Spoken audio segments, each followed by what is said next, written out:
Mr. Speaker, at this time I'd like to yield 3 minutes to the gentleman from Texas, Dr. Paul. I was recognized for 3 minutes. I thank the gentleman for yielding, and I ask unanimous consent to revise and extend my remarks. Without objection, so ordered.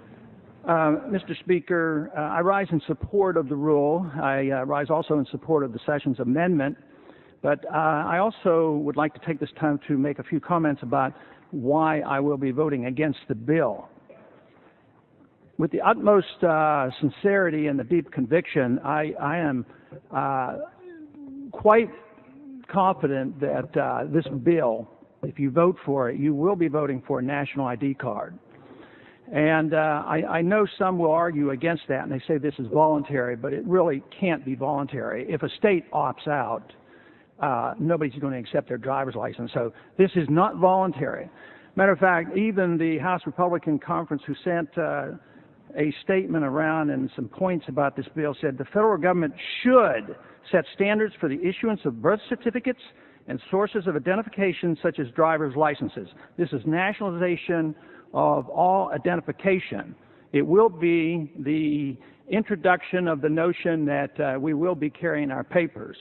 Matter of fact, I think it might even be a little bit worse than just carrying our papers and showing our papers, because in this bill there are no limitations of the information that may be placed on this identification card. There are minimum standards but no maximum limitations, and the Secretary of the Department of Homeland Security can add anything at once.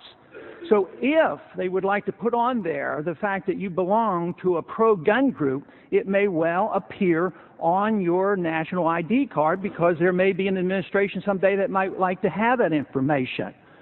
But there's no limitations as far as biometrics.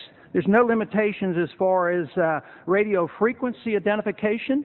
That technology is already available and being used on our passports, which means that you don't have to show your papers. All you have to do is walk by somebody that has a radio frequency ability to read your passport or read your driver's license.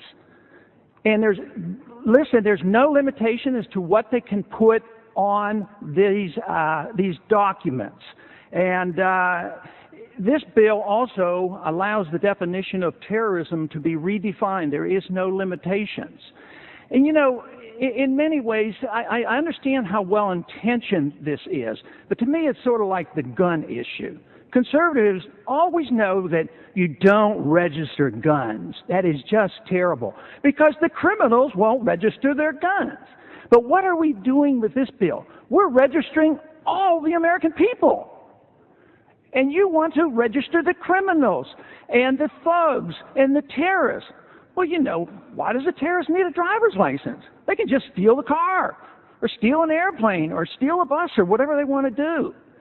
So you're registering all the American people because you're looking for a terrorist, and all the terrorist is going to do is avoid the law. But we, the American people, have to obey the law. If we don't, we go to prison.